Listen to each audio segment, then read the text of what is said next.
Kemudian kalau Anda menyaksikan, ya, amankan dulu korban. Tadi yang saya sampaikan. Baru setelah itu dorong korban untuk melaporkan atau Anda sendiri melaporkan, ya. Kalau Anda mendapat cerita dari korban, dengarkan dengan empati. Tadi saya sempat mengikuti sesi konseling, ya. Mendengarkan dengan empati itu sudah mengurangi sedikit bebannya korban. Dengarkan lalu bantu dia untuk atau dorong untuk laporkan atau Anda sendiri laporkan, ya. Lalu info dari sumber lain, pastikan dulu kebenaran. Nah ini dia, kalau bunyinya dari dessus, apalagi dari medsos, pastikan dulu lah kebenarannya. Ya, lalu nanti kalau memang Anda yakin itu benar, dan Anda tahu persis pelakunya adalah Sivitas Akademika IPB, maka laporkan. Ya, lanjut, saluran pelaporannya, slide berikutnya. Saluran pelaporan ini ada banyak saluran pelaporan, ini silakan di screenshot boleh, atau karena nanti kan Anda juga bisa apa namanya mencatatnya gitu ya. Ada laporan daring yang 24/7 gitu ya, ini 24 jam ada. Lalu ada kantor namanya Kantor Manajemen Keselamatan dan Perlindungan Kampus KMKKPK, ini kantor baru ya, merupakan bentuk dari komitmen IPB untuk tanggap darurat keselamatan dan keamanan kampus ya. Lalu ada pelaporan langsung bisa ke kantor KMKKPK di gedung Adi Hakim Nasution, di gedung rektorat, di jam kerja ya, atau pihak kampus terdekat yang paling mudah Anda hubungi. Boleh dosen, boleh tenaga kependidikan gitu ya, boleh komisi kemahasiswaan atau vokal point dari Satgas BPKPT ya. Ini saya di slide-nya ada di mana menu help center-nya. Kemudian slide berikutnya untuk alur pelaporannya, jadi nanti begitu akan ditindaklanjuti, diverifikasi kebenaran laporannya oleh yang bertugas untuk ini Satgas misalnya, lalu akan dilakukan serangkaian pemeriksaan, pelapor, terlapor, saksi-saksi gitu ya, bukti-bukti yang bisa ada gitu ya, lalu ada kesimpulan dan rekomendasi ya. Setelah itu baru kesimpulan dan rekomendasinya ini diserahkan pada pimpinan IPB kalau memang terbukti ya untuk dijatuhi sanksi. Kalau dari hasil pemeriksaan ternyata ini tidak terbukti atau bukan kekerasan seksual yang ranahnya adalah ranah Satgas PPKPT, karena ranah Satgas PPKPT ini hanya yang terkait dengan kegiatan tridharma ya. Kalau Anda pacaran dan tidak ada sangkut pautnya sama kegiatan tridharma, ya kami nggak ngurusin. Ya kalau Anda mendapat kekerasan seksual dari pacar Anda, kami akan bantu Anda untuk silakan laporkan langsung saja ke aparat penegak hukum. Ya, catatan tuh. Ya, kemudian slide berikutnya, sanksi bagi mahasiswa ya. Ini ada sanksi ringan, sedang, dan berat. 3 kali pelanggaran ringan akan naik ke pelanggaran sedang, 3 kali pelanggaran sedang akan menjadi pelanggaran berat. Ya, hati-hati ya. Jadi udah ada nih perangkatnya ya. Jadi hati-hati. Nah, untuk dosen dan teknik juga ada konsekuensinya ya. Dengan sebenarnya ini sama juga gitu. Jadi bapak-bapak, ibu-ibu dosen ini dan bapak ibu teknik itu juga tidak kebal dari hukum bila mereka melakukan bentuk kekerasan. Ya, karena itu jangan ragu dan jangan takut untuk melapor. Setiap laporan tentang kekerasan seksual apa namanya di uh, dilindungi kerahasiaan identitasnya. Ya. Lalu ini koordinasi. Jadi ini menunjukkan pada Anda bagaimana kampus mencoba dan sudah berupaya gitu ya keras untuk apa namanya. Anda mungkin bisa lihat ya banyak di situ poster di dalam kampus besar-besar kekerasan ya anti kekerasan. Ini tolong di bahwa kampus sudah menciptakan perangkat bahkan perangkat organisasinya untuk menciptakan lingkungan kampus ya. Oke. Lalu terakhir ini adalah komitmen IPB. Jadi IPB berkomitmen penuh menciptakan lingkungan yang aman, inklusif, dan bebas dari segala bentuk kekerasan. Ya, April lalu pada saat sedang marak pemberitaan tentang kekerasan seksual di kampus-kampus, Rektor IPB membuat pernyataan yang memang tidak akan mentolerir dan menormalisasi bentuk kekerasan apapun di kampus. Baik, mungkin itu saja dari saya. Terima kasih atas perhatian Anda semua. Sekali lagi, mari kita ciptakan lingkungan kampus yang aman dan untuk semua. Ya, nah, Assalamualaikum warahmatullahi wabarakatuh. Saya serahkan kembali kepada moderator. Baik, terima kasih Bu Puji atas pemaparan materinya yang super duper membuka wawasan untuk Sobat Dipta seperti itu. Sebelumnya Ibu, apa suara saya terdengar jelas? Ya, jelas, jelas kan. Oke, baik Ibu. Kita langsung masuk ke sesi Q&A. Ini ada pertanyaan dari Sobat Dipta yang udah masuk. Ada yang bertanya, bagaimana kalau kita takut ketika melihat ada kekerasan seksual yang terjadi Ya, dan tidak berani untuk memisahkan? Karena juga terkadang pelapor juga takut kalau misalnya terjadi apa-apa kepada dia. Seperti itu, Ibu. ya, seperti yang sudah saya sampaikan di awal, kita membantu orang harus memastikan dulu diri kita aman. ya. Ini saya bicara semua dalam konteks lingkungan kampus ya. Jadi kalau di luar kampus ya pastinya Anda harus menghubungi orang yang Anda lihat apa namanya bisa memberikan pertolongan. Nah di dalam kampus kalau Anda takut untuk langsung memberikan bantuan ya, sekurang-kurangnya Anda pancing atau didistract lah apa namanya bahwa pelaku tahu ada orang lain di situ yang melihat gitu ya. Lalu Anda bisa langsung menghubungi salah satu hotline itu. Saya sarankan apa namanya nomor telepon KM KKPK itu ada di emergency call kalian ya untuk di dalam lingkungan kampus. Uh, apa namanya Anda minta bantuan. Jadi yang kalau untuk mengamankan situasi selamat dulu gitu. Lalu upayakan untuk mendistraksi, paling tidak membuat pelaku tahu bahwa ada orang lain yang tahu, gitu ya. Itu yang sebaiknya dilakukan. Baru setelah itu Anda cari pertolongan, karena Anda kan tidak mungkin langsung gitu ya. Jadi baru cari pertolongan, ya, gitu ya. Jadi Anda menjauh dulu nih. Kalau misalnya Anda yakin, saya nggak berani itu orang ini royokan begitu, saya sendirian gitu ya. Anda menjauh dulu. Kalau Anda memang misalnya mendistraksi pun tidak, kan ada prinsipnya kan gitu ya. Melawan gitu ya, atau kalau enggak ya lari, flee gitu kan dari tempat itu. Jadi lari, lalu cari bantuan, ya, begitu. Ya.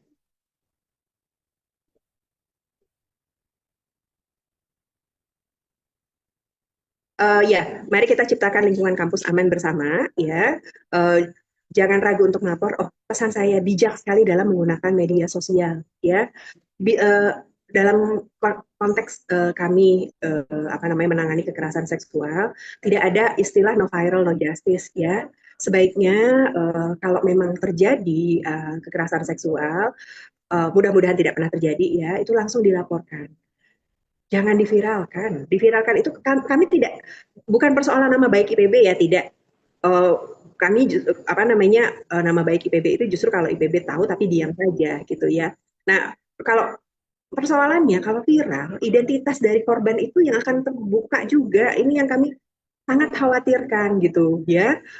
Perlindungan, konsep perlindungan terhadap korbannya menjadi lemah gitu. Ya, jadi yang ada nanti malah muncul victim blaming dan seterusnya. Ya, ini satu yang saya apa namanya pesankan pada kalian. Jadi kita jaga sama-sama lingkungan kampus ini, ya. Uh, jangan ragu untuk melapor bila Anda menjadi korban, apa namanya, ataupun menyaksikan atau mendengar cerita dari korban, ya, agar bisa diselesaikan. Dan sekali lagi, ranahnya Satgas PPKPT Kampus adalah untuk kegiatan pidana, ya. Jadi yang mempengaruhi pembelajaran kalian di IPB. Oke, selamat datang di IPB, Sobat Tipta. Sekali lagi, selamat belajar, jaga diri kalian agar senantiasa dalam kondisi aman, nyaman, dan menikmati pembelajaran secara menyenangkan. Terima kasih.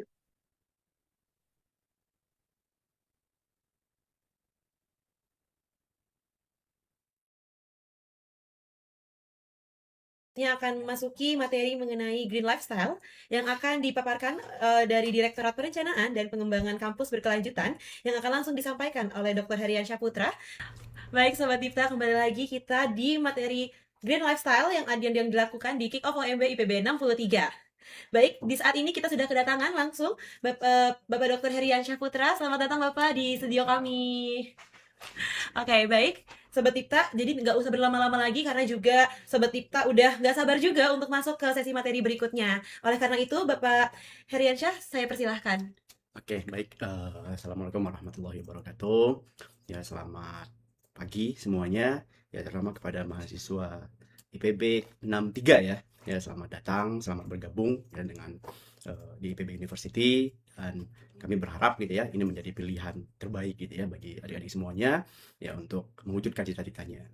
Nah, di kesempatan ini kami akan menyampaikan beberapa hal ya terkait bagaimana pengelolaan keberlanjutan ataupun sustainable university gitu ya di IPB University.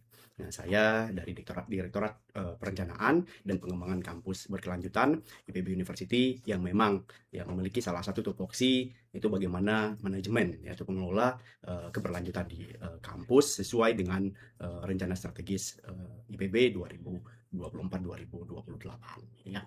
Nah, melihat IPB Sustainable University sebenarnya ini merupakan suatu upaya yang sangat panjang gitu ya. Nah, sejak IPB berdiri sebenarnya kita sudah menjunjung nilai ya keberlanjutan itu ya khususnya di bidang pertanian. Nah, kemudian mulai sejak tahun 1970-an gitu ya. Nah, IPB sudah dikenal sebagai kampus hijau. Nah, kalau adik-adik melihat ataupun mendengar dari orang-orang terdahulu kita, IPB selalu disebut sebagai kampus hijau. Nah, kemudian kampus hijau ini secara formal sebenarnya kita mulai di tahun 2000-an dengan adanya inisiasi gitu ya, gerakan KS Beriman ya, di mana di sini ada kampus sehat, bersih, indah dan nyaman. Nah, inilah tonggak awal atau fondasi awal IPB sebagai Green Campus. Nah, kemudian di tahun ya 2010, kemudian di tahun 2015 IPB secara resmi mengeluarkan ya semacam dokumen strategis ya perancangan IPB sebagai Green Campus 2020. Dan itu terus kita jaga ya, terakhir 2016 kemarin ya kita baru saja mendeklarasikan IPB sebagai kampus biodiversitas. Nanti ada di semuanya ketika mampir ke kampus ya akan merasakan bagaimana biodiversitas, bagaimana hijaunya kampus IPB. Dan Renstra terbaru kita 2024 mentargetkan ya IPB University di tahun 2028 sebagai Globalized Sustainable University. Nah, bagaimana pencapaian kita ya di rankingan ya terkait dengan sustainability ini sendiri? Ya IPB setidaknya ya mengikuti 3 rankingan global, ada UI Green Metric, kita di peringkat 33 dunia, kemudian ada Sustainable THI Impact Ranking, ya kita di peringkat 62 dunia, kemudian di QS Sustainability, nah kita ada di peringkat 522 dunia, dan di national level ya, IPB 4 tahun terakhir, 3 tahun sebelumnya kita peringkat 1 berturut-turut gitu ya. Nah, kemudian terakhir di 2025 kita ada di peringkat kedua di nasional. Nah, ini menjadi suatu capaian ya, wujud nyata dari apa yang telah dilakukan IPB untuk mewujudkan kampus yang berkelanjutan. Nah, untuk mencapai itu semua ya milestone yang ditargetkan di 2028 ya IPB telah melakukan berbagai hal ya, sejak tadi ada IPB Green Campus 2020 ya, kemudian di tahun 2024 kita menyusun yang namanya IPB Sustainable Value. Nah, artinya di sini adalah core nilai yang harus dimiliki oleh setiap insan yang ada di IPB. Nah, di mana core ini ya mulai dari bagaimana konsep ya, collective awareness kita harus memiliki kesamaan persepsi bagaimana untuk mewujudkan ini. Nah, kemudian adanya good governance, bagaimana kebijakan-kebijakan yang diambil oleh pimpinan IPB mengarah kepada pencapaian sustainability itu sendiri. Kemudian bagaimana kita mewujudkan suatu kebijakan, suatu pengembangan kampus yang efektif dan efisien, kemudian ada keberadilan ya, dan di akhir tentu saja ada continuous improvement yang selalu kita jaga, kita evaluasi, kita tingkatkan. Nah, itu semua untuk mencapai di 2028 nanti sebagai Global Sustainable University. Nah, IPB University itu sendiri gitu ya. Next ya. Nah, dalam mewujudkan itu semua kita mencoba menyusun ya untuk mencapai satu tujuan yang sama. Nah, mulai dari manageable infrastructure. Nanti ketika adik-adik masuk ke kampus, kita akan melihat bagaimana hijaunya kampus. Nah, semua itu ya, semua pengembangan kampus itu dikontrol dengan master plan kampus yang memiliki konsep green campus. Kita selalu menjaga berapa besar persentase dari ruang terbuka hijau kita. Kita selalu meminimalisir penggunaan tapak baru dalam setiap pengembangan. Kemudian, setiap gedung baru di IPB yang dibangun itu selalu mengimplementasikan konsep green building, sehingga ya hal ini ya harapannya memberikan kenyamanan kepada setiap penghuninya. Dan selanjutnya ada interkonektivitas antar gedung, di mana ini menyediakan ya suatu aspek yang bisa membuat para mahasiswa tidak selalu ya, harapannya tidak selalu menggunakan transportasi untuk berpindah dari satu gedung ke gedung yang lainnya.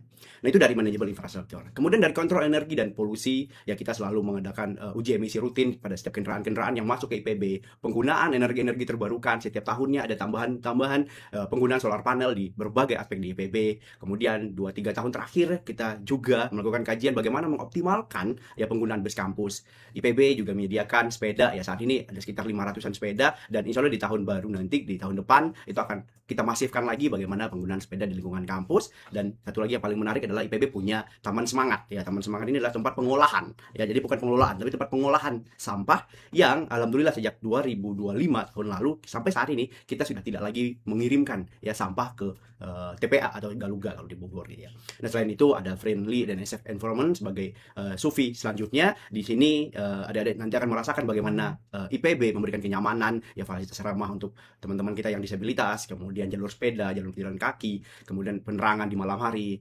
fasilitas penunjang seperti tempat olahraga. Kita juga baru punya lapangan mini soccer dan seterusnya. Nah, kemudian di aspek selanjutnya ada harmoni dan comfortable environment. Nah, di sini adik-adik akan melihat bagaimana taman-taman di sekitar IPB menjadi tempat rekreasi, bahkan tidak hanya bagi sivitas IPB, tetapi juga bagi orang-orang luar di hari Sabtu, di hari Minggu. Kemudian kita punya ya public space ya, khususnya di perpustakaan yang sangat nyaman, nanti Anda bisa menghabiskan waktu sampai malam gitu ya di public space ini untuk mengerjakan tugas, berinteraksi dan sebagainya. Nah, dari sisi pendidikan dan penelitian, bagaimana IPB mengintegrasikan hasil penelitiannya ya sehingga berdampak pada masyarakat, ya selalu menghubungkan ya kebutuhan-kebutuhan yang ada di masyarakat, penelitian yang ada di dalam kampus, kemudian untuk aspek-aspek keberlanjutan yang menjadi tujuan kita bersama. Nah, 5 parameter inilah yang menjadi sustainable value ya, dari IPB University itu sendiri. Nah, sedikit melihat bagaimana sih peran setiap direktorat, setiap unit yang ada di IPB untuk pengembangan SDGs ataupun Sustainable Campus di IPB. Nah, Direktorat Perencanaan dan Pengembangan Kampus berkelanjutan sebagai think tank ya kita sebutnya, atau sebagai core yang bertugas untuk merencanakan ya dan mengembangkan aspek-aspek keberlanjutan. Nah, unit ini dia disupport oleh semua unit yang ada di IPB secara terintegrasi. Setiap kebijakan-kebijakan yang ada di IPB selalu dilihat dari aspek keberlanjutannya. Dan next, nah di sini ada peran-peran ya mulai dari direktur kemahasiswaan, bagaimana dari sisi penelitian, inovasi, operasional kampus dan sebagainya. Dan yang paling penting di sini ada 2 yang paling bawah ya, organisasi kemahasiswaan dan juga peran mahasiswa. Nah, untuk ini saya meng-highlight ya peran mahasiswa, bagaimana nanti ada di semuanya ya ketika masuk ke IPB, pertama tentu saja beradaptasi dengan kondisi IPB, beradaptasi dengan hijaunya IPB, dan setelah itu kami sangat berharap ada di semuanya menjadi aktor utama ya, pelaku utama dari green lifestyle yang ada di IPB. Ya, mungkin sebelumnya ada punya kebiasaan yang berbeda di luar sana, berbagai daerah dan sebagainya. Ya di sini kami berharap ya mulai masuk IPB, mulai kita menerapkan ya bagaimana pola hidup atau gaya hidup yang hijau. Berpartisipasi aktif dalam setiap program green lifestyle, kemudian bagaimana kita memberikan suatu impact ya sebagai teladan bagi orang-orang yang ada di sekitar kampus, dan kami berharap ketika ada di balik nantinya pada saat liburan ataupun nanti pada saat tamat ya ada hal yang berbeda ya sebagai hasil didikan dari IPB, terutama dari gaya hidup yang berkelanjutan. Nah, untuk itu semua kami mencoba untuk menyusun ya bagaimana untuk menumbuhkan kebiasaan sustainable ini, kebiasaan keberlanjutan sesuai dengan milestone yang ada di IPB sendiri, yang ada di Rentra, bahwasanya di 2026 ini ya kita sudah mulai masuk pada sustainable lifestyle. Nah, inilah yang nanti akan menjadi ya ada di semua kami jadi aktor utama ya untuk bisa mensupport ini, karena ya komponen yang paling besar di IPB itu adalah mahasiswa. Nah, sehingga kami sangat berharap bagaimana perubahan-perubahan itu datang dari mahasiswa sehingga impact-nya akan terasa seperti itu. Kemudian next. Nah, untuk mewujudkan itu semua kita akan mulai dari hal-hal yang sangat sederhana dari semuanya. Ya, kita akan mulai dari kebiasaan-kebiasaan sehari-hari apa yang ada dilakukan di kos-kosan, kemudian dari kos-kosan ke rumah, ke kampus gitu ya. Nah, ini akan kita lihat dan juga bagaimana aktivitas-aktivitas di dalam kampus. Nah, kami menyebut sebagai green lifestyle dengan 4 challenge utama. Nah, kita nanti akan memberikan challenge kepada setiap mahasiswa baru ya. Jadi ada 4 pilihan ya challenge yang akan diberikan kepada adik-adik semuanya. Yang pertama adalah mengurangi sampah. Nah, kami di sini ingin melihat bagaimana kebiasaan ada di sehari-hari ya dalam nyampah gitu ya. Ketika beli makan misalnya, kemudian ketika makanannya dihabiskan atau tidak dan seterusnya, atau ketika beli makan tadi ada plastiknya, ada makanannya itu sendiri, atau ketika bikin tugas misalnya kertasnya dibawa kemana dan sebagainya. Nah, hal-hal seperti ini yang nanti akan kita coba di challenge yang pertama. Kemudian di challenge yang kedua, transportasi. Kami ingin melihat ada datang ke kampus itu pakai apa. Nah, karena sebagai informasi ada suatu isu yang besar di IPB itu adalah setiap harinya lebih dari 10.000 ya motor yang masuk ke kampus, dan itu lumayan menimbulkan ketidaknyamanan bagi para sivitas IPB, dan itu harus kita selesaikan bersama-sama. Nah, kami ingin mengetahui ya adik-adik semuanya ke kampus itu pakai apa. Kemudian selama di dalam kampus, apakah setiap pindah gedung yang cuma 200-300 meter juga ngambil motornya lagi, atau ngambil mobilnya lagi dan seterusnya, atau malah jalan kaki. Nah, ini yang kita ingin lihat. Nah, kemudian energi efisiensi, kami juga ingin mengetahui seberapa besar konsumsi energi adik-adik sebenarnya dalam harian, dalam waktu 1 bulan, ya baik itu listrik, HP, laptop dan sebagainya. Nah, kemudian yang keempat yang paling menarik sebenarnya, ini harapannya bisa terus gitu ya, yaitu adalah healthy lifestyle.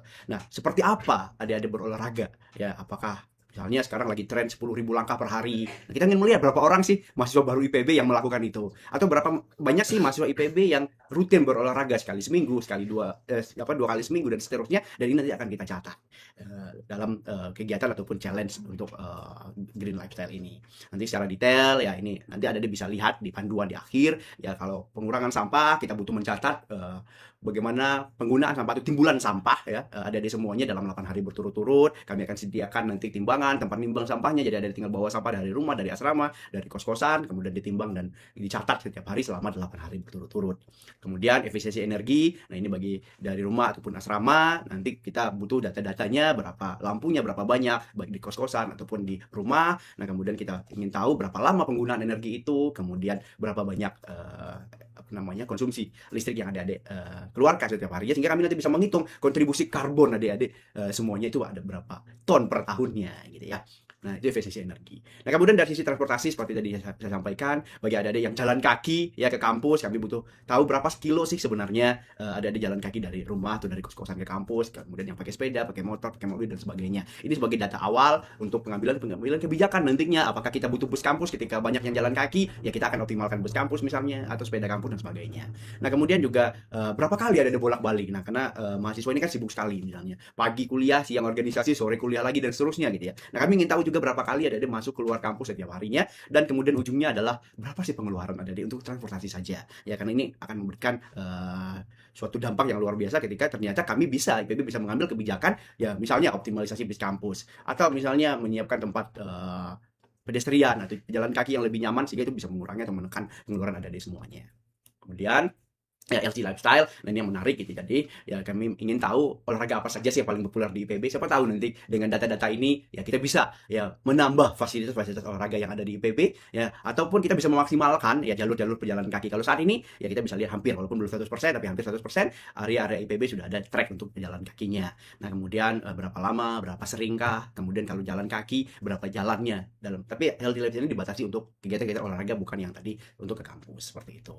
Nah, saya rasa itu ya terkait dengan bagaimana kita bersama-sama dari semuanya kita membangun ya green lifestyle di IPB. Jadi ketika ada masuk nanti ke IPB, harapannya lingkungan yang ada, suasana yang ada di IPB bisa mendukung ada di semuanya ya untuk bisa menerapkan green lifestyle, sehingga berdampak untuk diri sendiri, ya berdampak untuk IPB dan juga berdampak untuk lingkungan. Nah, ini nanti bisa dilihat guidebooknya, dan juga nanti akan dibantu oleh para kakak kelasnya, para panitia seperti itu.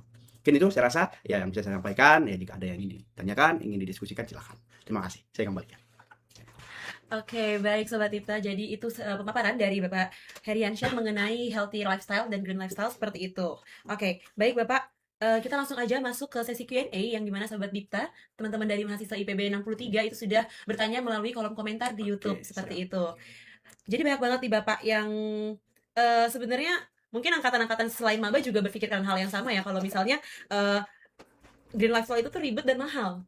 Banyak banget yang mikir seperti itu. Jadi kayak bener gak sih kayak gitu, dan justru masalah banyak hal-hal yang lebih sederhana. Dan gimana sih cara menyadarkan mahasiswa yang tidak mendukung kegiatan berkelanjutan seperti ini? Mungkin boleh Bapak? Oke, baik ya, ini menarik dan ini menjadi suatu isu ataupun pemikiran yang umum gitu ya. Ketika kita memiliki pola hidup yang hijau tadi atau berkelanjutan, seringkali orang berpikir itu adalah mahal, atau kalau dari sisi olahraga itu berat sekali gitu ya. Nah, tapi pertama ya ada banyak hal sebenarnya, tapi ada beberapa hal yang mungkin ingin saya tekankan di sini. Ya ketika adik-adik paham gitu ya bahwasanya misalnya tadi dari healthy lifestyle lah, gitu yang paling mudah gitu. Ya olahraga itu memang berat gitu ya. Olahraga itu memang berat, pagi kita misalnya diminta bangun, kemudian kita jalan tanpa tujuan gitu ya, balik lagi. Nah, tapi sesungguhnya ketika ada dipahami gitu ya, ada dampak jangka pendek gitu ya. Ketika ada secara rutin melakukan tadi ya, jalan kaki 10.000 misalnya, 10.000 langkah, itu ada saya rasa tidak perlu lama-lama tuh. Ke 3 hari saja berturut-turut atau seminggu, itu akan terasa bagaimana badan kita lebih fit, ya badan kita lebih sehat. Ya mungkin yang tadi sering stres karena tugas gitu ya. Nah, ini bisa dijadikan untuk merilis stres itu.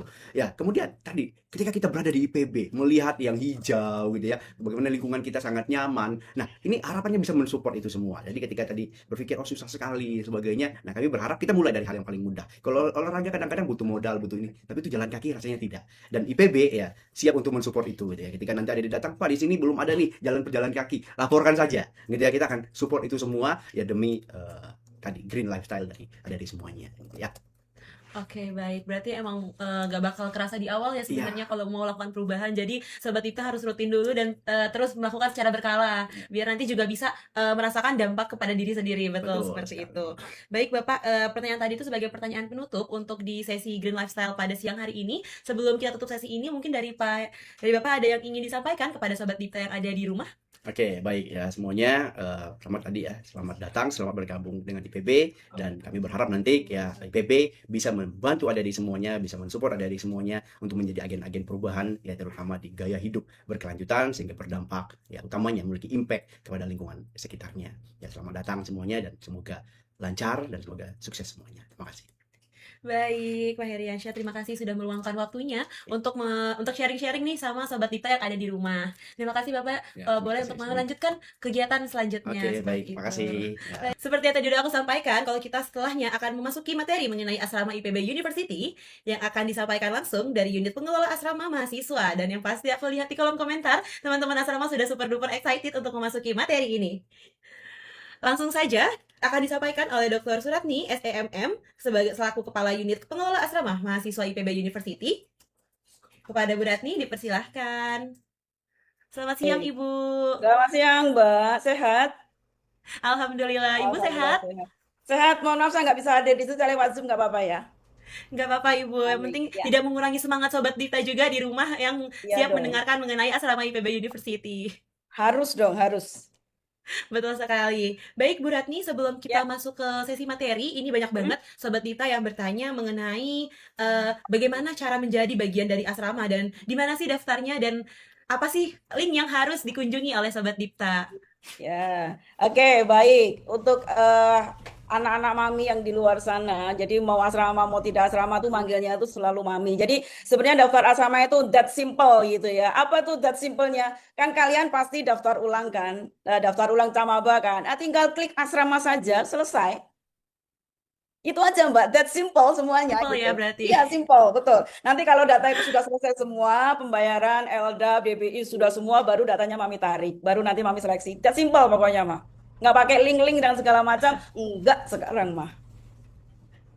Oke, berarti Sobat Dipta bisa dicatat ya, karena emang untuk pendaftaran asrama itu sudah super duper dipermudah dari IPB University, dan yang pasti itu ada di laman saat teman-teman mendaftarkan ulang di IPB University, seperti Iya, itu. betul. Oke, mungkin daripada lama-lama lagi, Sobat Dita juga udah pada nggak sabar mengenai materi asrama IPB University, kepada Ibu Ratni, saya persilahkan. Baik, terima kasih Mbak atas waktunya. Yang share saya Mbaknya ya. Oke, baik. Eh, saya biar bisa melihat begitu ya. Saya lihatnya di mana nih? Iya loh kan gitu ya. Oke, anak-anak Mami semua di slide pertama itu sekarang Mami pengen menyampaikan dulu bahwa selama 24 tahun itu sekarang asrama IPB itu pecah telur. Pecah telur apa Mi katanya? Nah itu dapat penghargaan. Kita berikan aplaus untuk IPB dan juga untuk asrama mahasiswa khususnya untuk angkatan 62 dan 63. Kita berikan aplaus dulu boleh dong. Di kolom chatnya diramaikan boleh dong nah Hayu mana kan gitu ya. Oke, nah setelah kolom chat rame, ini akan ada satu video yang kalian kalau ini ada angkatan 62, ada 63 dan 63-nya siapa nanti kita lihat dulu.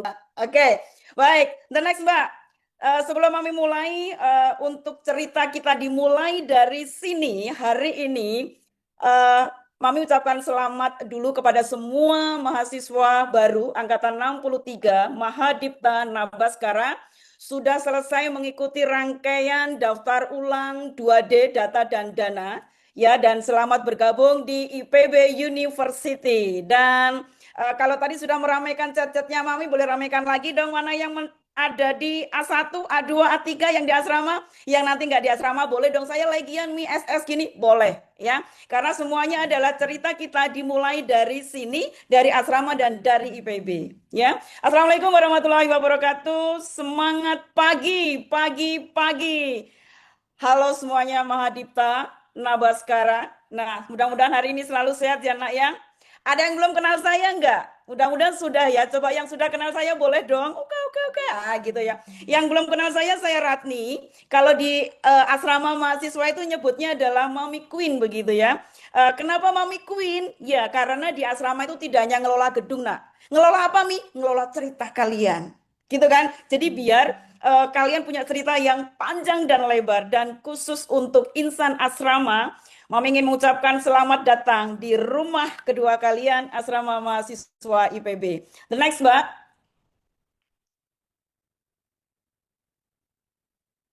The next boleh.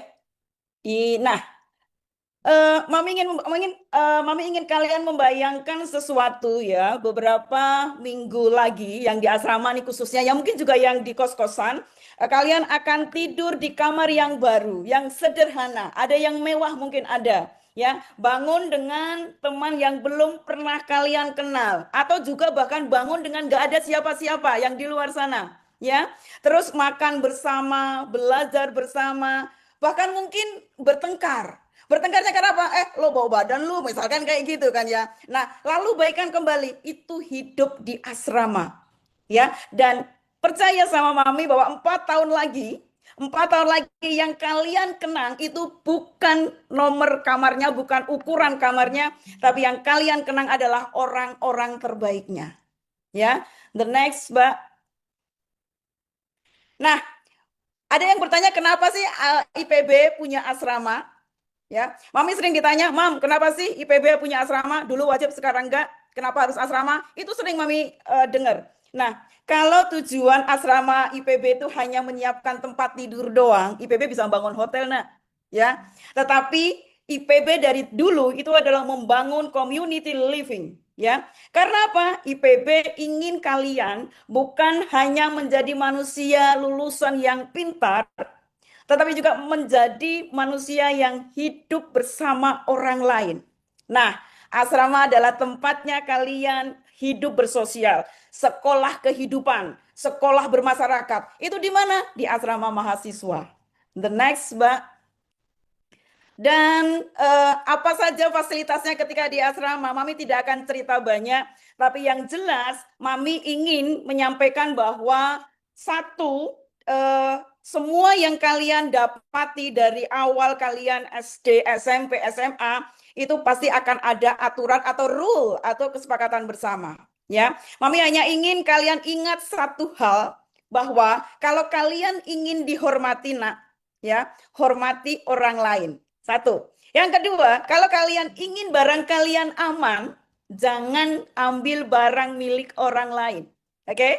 Kalau kalian ingin tinggal nyaman, buat orang lain juga nyaman. Itu that simple, ya. Simple sekali cara berpikirnya, ya. The next, Mbak. Nah, yang tadi saya bilang adalah kalau kalian ingin membuat orang lain nyaman, buat kita nyaman sendiri terlebih dahulu. Jadi Mami tidak akan membaca itu aturannya, kesepakatannya berapa. Jangan ya dek ya, harus ya dek ya. Kalian sudah dewasa dan nggak mungkin Mami harus menyuapi kalian semua. The next, Mbak. Nah, sama ya. Jangan ya dek ya. Nah, satu hal yang paling krusial yang untuk kalian di asrama adalah jangan pernah mengambil barang milik orang lain. Karena apa, Mi? Kalau itu ketahuan, Mami akan keluarkan dari asrama. Ih, serem amat. Iya. Makanya kita jaga betul barang-barang milik kita. Next, Mbak. Nah, ini adalah banyak cerita yang tidak bisa dijustifkan anak Mami semua. Jadi Mami punya pertanyaan, kalau beli makanan aku bisa nitip nggak? Mami bisa nitip nggak? Bisa. Kalau aku pengen oleh-oleh dari Banten, aku bisa nitip ke Odi nggak? Bisa. Kalau misalkan aku pengen Banten, boleh nitip ke Aska nggak? Bisa. Ya, itu semua bisa dititipkan. Mau beli kopi, mau beli jaket, segala macam bisa dititipkan. Tapi persahabatan antara kalian dengan Mami, misalkan dengan teman-teman satu lorong, sampai ketawa ngakak ketika kalian makan tongseng, apakah tidak bisa dititipkan? Apakah itu bisa dititipkan? Tidak. Ya, harus kita lalui. Mau begadang, mau ngerjain UTS, UAS, begadang, itu harus kita lalui, nak. Ya, mau minta golden ticket, misalkan yang nggak dapat asrama, Mi, aku mau golden ticket dong, Mi, katanya. Itu tidak bisa dijustifkan. Ya, nah, homesick pengen dipeluk Mami, emang bisa titipkan? Enggak bisa. Jadi harus dilakukan oleh diri kita sendiri. Ya, dan ketika tiba-tiba datang ke asrama, tidak bisa semuanya. Kalian harus datang sendiri dan alami sendiri. Ya, sampai sini paham ya? Jadi apa yang bisa dijustifkan adalah yang berupa makan bisa. Tapi pengembangan diri kalian tumbuh bareng kalian di asrama itu sama sekali nggak bisa dijustifkan. Apalagi tadi menikmati tongseng itu harus mulut kalian yang merasakan, bukan mulutnya Mami. Kalau Mami bilang endul nggak, endul Mami, ya. Tapi kan yang merasakan siapa? Bukan Mami kan? Mulut kalian. Oke, the next, Mbak.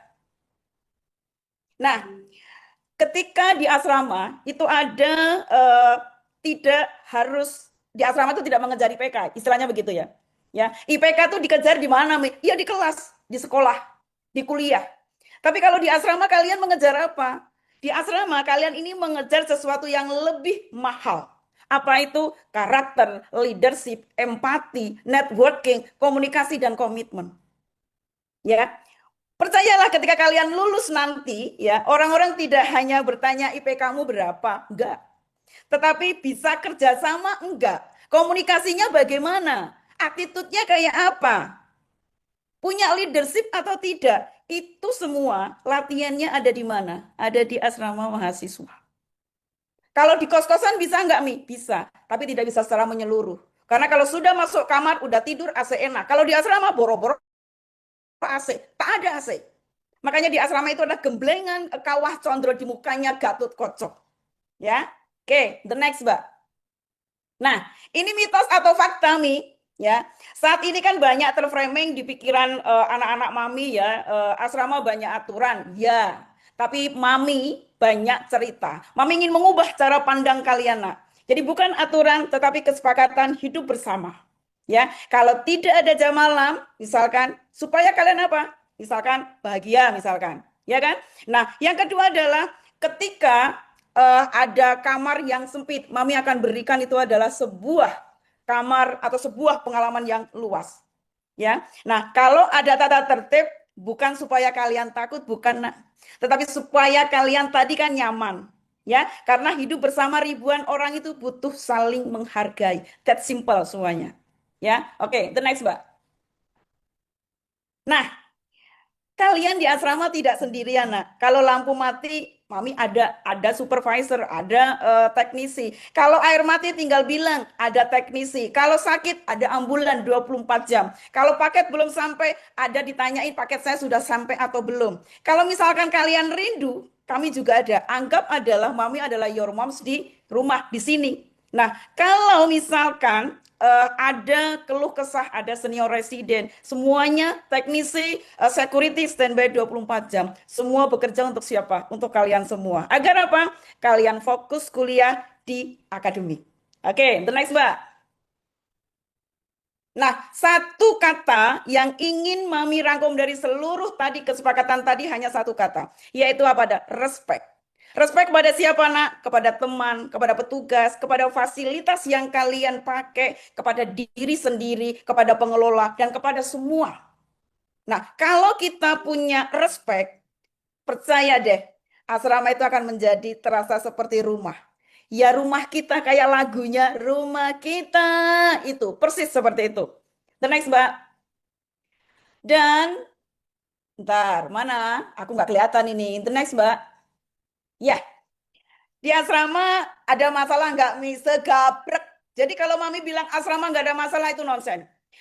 Masalah itu akan selalu ada ketika diri kita masih diberikan nafas panjang. Tidak perlu khawatir dengan masalah, mami tidak perlu takut dengan masalah yang terjadi di asrama, have fun aja, makanya mami muda. Kan begitu ya, kayak kalian 17 tahun, ya. Jadi di asrama tidak ada masalah yang harus dipendam sendiri, nak. Ya, kalau ada masalah cerita, Mi aku nggak punya uang untuk makan, cerita ke mami. Kalau mami ada, mami jajankan, jajanin begitu ya. Terus ada layanan apa? Bicu, ada security. Jadi mami itu sebenarnya kalian lebih senang bertanya daripada dipendem di kepala. Kalau dipendem di kepala yang ini adalah del gitu loh, ya. Ya, putus dengan pacar, diam, stres, depresi, oh jangan, malu-maluin aja. Ya kan? Akhirnya minum Panadol 11. No, enggak, bukan kayak gitu. Kalau putus dengan pacar, ke mami aja. Nanti mami ajak jalan-jalan. Kemana, Mi? Ke McD atau kemana? Kalau dia anak duit dan ada uangnya, simple. Ya kan? Jadi misalkan nggak punya uang, sudah jangan kayak orang termiskin. Kita ubah pola pikirnya. Gimana caranya? Aku nggak punya uang, aku mau bantuin mami, yang bantuin apa? Aku mau bantuin Ditmawah. Bisa. Untuk apa? Networking itu tadi. Silaturahmi membawa rezeki. Kan gitu kan? The next, Mbak. Nah, apa yang mami sampaikan, satu yang ingin mami sampaikan adalah survival hidup. Jadi bagaimana kita bisa bertahan hidup. Di mana? Di asrama. Apa itu? Yang tadi adalah sapa. Selalu sapa duluan. Ya kan? Selalu sapa duluan. Terus apa lagi? Ada tadi sebentar. Ini nggak kelihatan di sini nih. Mami nggak kelihatan. Oh ya.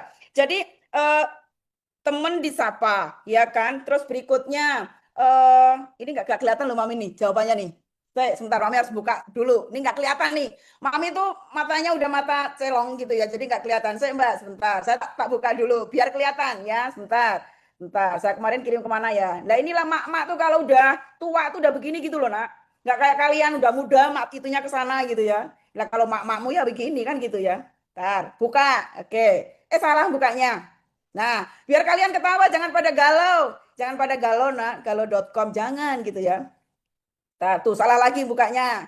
Bukan, karena belum dapat. Sebentar. Sebentar Mas Fir, izin. Telat misalkan 5 menit. Boleh menit, telat berapa? 2 detik gitu ya. Nah, saya buka dulu ini. Bentar. Maklum maminya kan nggak bawa ini. Nggak kelihatan Mbak, serius ini Mbak. Gimana dong? Bentar. Saya Mbak ya, nggak kelihatan. Tadi saling sapa, lupa tadinya. Nggak kelihatan loh Mbak, serius Mbak. Bentar, saya mau hitung dulu. Biar nggak ini ya, saya.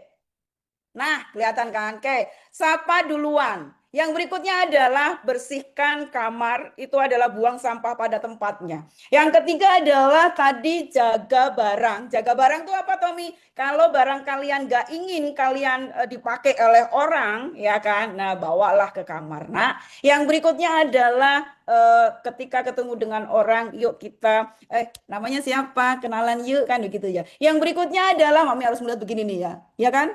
eh Bagikan informasi atau sesuatu yang orang lain belum diketahui ya. Yang berikutnya adalah terima semuanya dengan ikhlas dan bekerja dengan ikhlas di asrama. Karena apa? Kalau kalian di asrama ini isinya itu menggerutu saja, atuh nanti mah meni pada stres mah jangan ya. Pokoknya di asrama tuh have fun saja, santai aja, nggak ada yang apa, orang hidup itu pasti akan ada masalah, nah, ya. Oke, the next, Mbak. Nah, bentar. Lemot. The next, Mbak. Nah, Mami kan selalu bilang ya bahwa di asrama IPB atau Mami itu tidak bisa menjanjikan kemewahan, ya. Tapi Mami bisa menjanjikan cerita yang panjang, cerita yang indah di usia kalian, ya. Sampai kalian akan teringat bagaimana nanti di asrama. Oh, ternyata asrama tuh begini, Tommy. Itu Mami akan janji cerita, bawakan cerita itu. Nah, sampai hari ini ada namanya wali asrama. Mami juga bingung itu kenapa tuh ada wali asrama.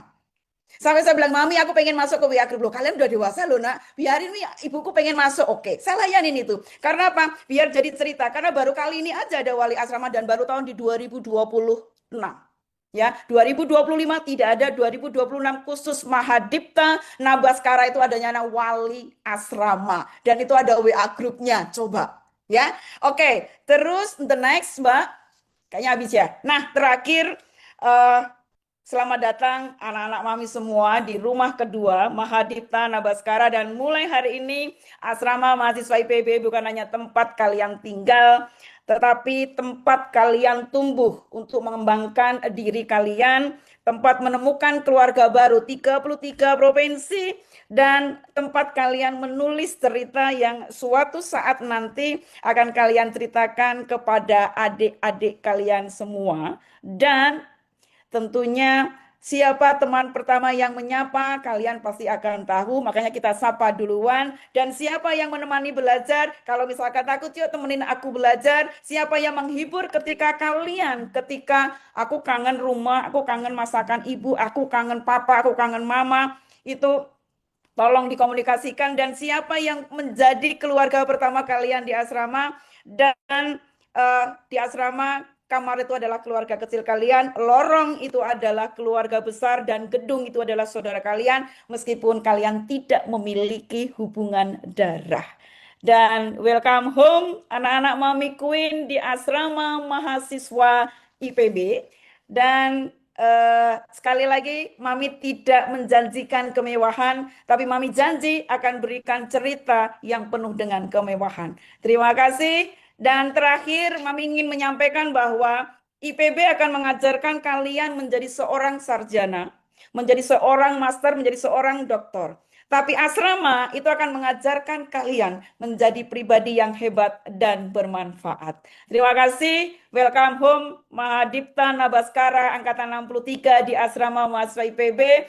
Dan it's yours, Mom's Queen. Terima kasih. Assalamualaikum warahmatullahi wabarakatuh.